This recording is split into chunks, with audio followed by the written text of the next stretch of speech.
Hi guys, hello everyone. So, for tonight video guys, i-share ko lang guys um sa naranasan ko.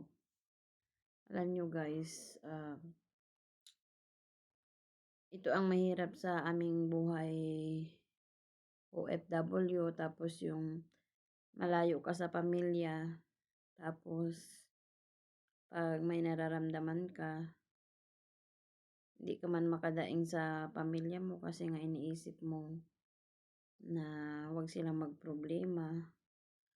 Pero hindi rin naman maiwasan guys na ikwento mo sa pamilya mo, pero iba talaga yung kasama o kapiling mo ang pamilya mo, magulang, anak, ganyan.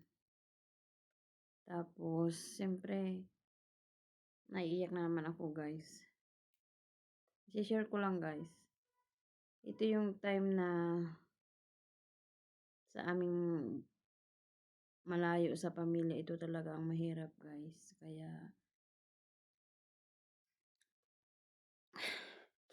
sa mga kapwa ko FW, ingatan ninyo yung sarili nyo kasi swertihan lang talaga sa amo yung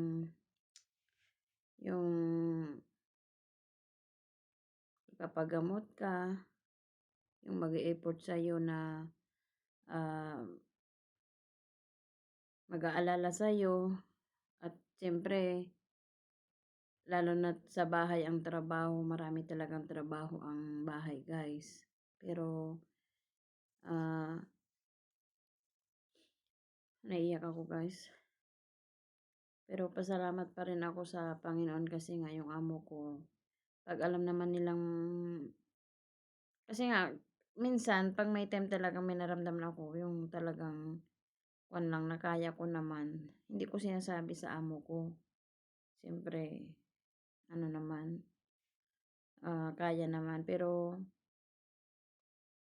pag hindi ko talaga kaya, sinasabi ko talaga sa amo ko. Kaya yan, nag-aalala rin sila pag halimbawa ganito ako kasi naiyak ako. Pero mararamdaman mo rin yung amo mo talaga na mag-i-effort sa'yo, na mag-aalala sa'yo, na ganito, ganyan. Magsasabi rin sa'yo na mag-iingat ka sa sarili mo kasi lalo't malayo ka rin sa iyong pamilya. Oo, sinasabi nila na hindi ka naman namin papabayaan dito kasi nga minsan hindi talaga natin maiwasan na mayroon tayong mararamdaman. Yun ang sinasabi sa akin ng amo ko. Siyempre, sabi ng amo ko, mag-aalala din daw yung pamilya ko, pero nakakagaan pa rin ng kalooban guys yung magki-care din sa yung amo mo na ganito ganyan. Ayaw rin nilang mag-aalala yung mga pamilya ko sa Pilipinas, kaya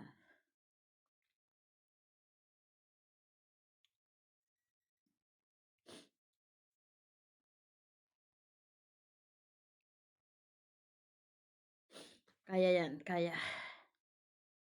Siyempre guys, kaya yung mga kapwa ko OFW, mga OFW guys dyan na kasama ko, naiiyak ako talaga. Basta mag-iingat kayo lagi kasi siyempre ang kalusugan natin, kailangan natin din pahalagahan ang katawan natin kasi siyempre may pamilya tayo sa malayo na naghihintay. Kaya ingatan din natin yung ating sarili. Siyempre hindi naman talaga maiwasan minsan guys yung magkakaroon ka talaga ng karamdaman. Natural na yan. Pero iba pa rin talaga yung pakiramdam mo na andyan yung pamilya mong tunay. Kasi nga, katulad ko minsan, nag-iisa ko dito sa kwarto ko. Tapos,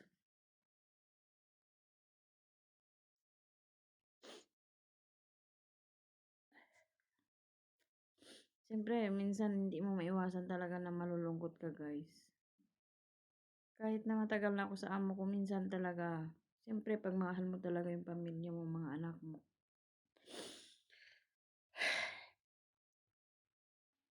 natural din na malulungkot ka talaga.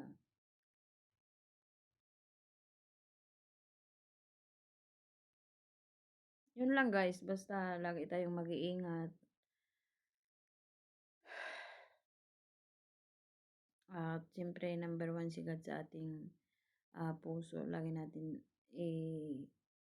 sa pamuhay na lagi tayong magpe-pray na ingatan tayo ni God anytime na may trabaho tayo, kahit walang ano basta lagi ka tayong magpapasalamat sa Panginoon na sa pag-iingat niya at gagabayan tayo sa araw-araw sa ating pagtatrabaho dito. Basta 'wag nating kakalimutan si God sa ating sarili. At siyempre bilang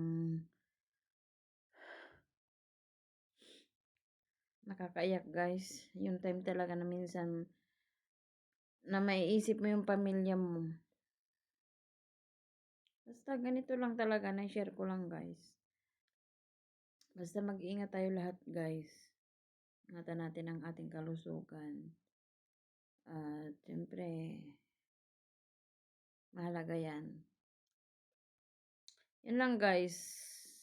Basta, sana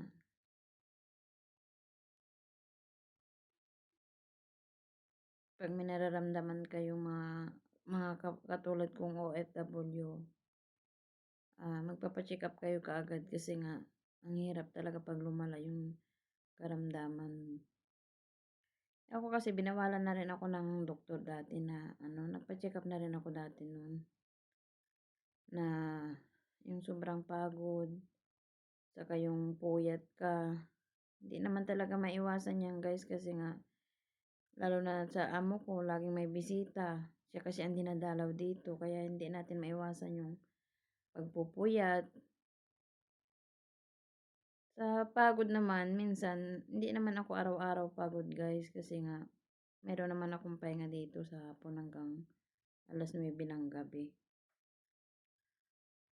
Pero basta hindi naman natin maiwasan talaga yung karamdaman minsan dumarating kaya yun na lang basta ah, sa ating malalayo sa pamilya basta mag-iingat tayong lahat guys kasi sarili natin lang ang makakatulong dito.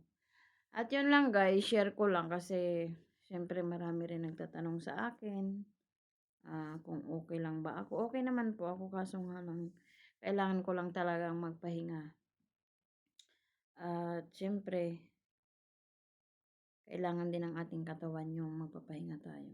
Kaya, ayun, binigyan man ako ng amo ko ng 5 araw na magpapahinga. Pero hindi ko rin matiis guys. Bumaba ako kanina at naglaba ako ng mga damit nila. So, ako pang pinagalitan ng anak ng amo ko kasi nga, makulit daw ako. Kaya ito, nainip naman ako. Kaya ito, shinare ko lang guys. Kaya mag-iingat kayo lagi guys sa mga katulad kong malalayo sa pamilya. Ingat po tayo lahat. Bye!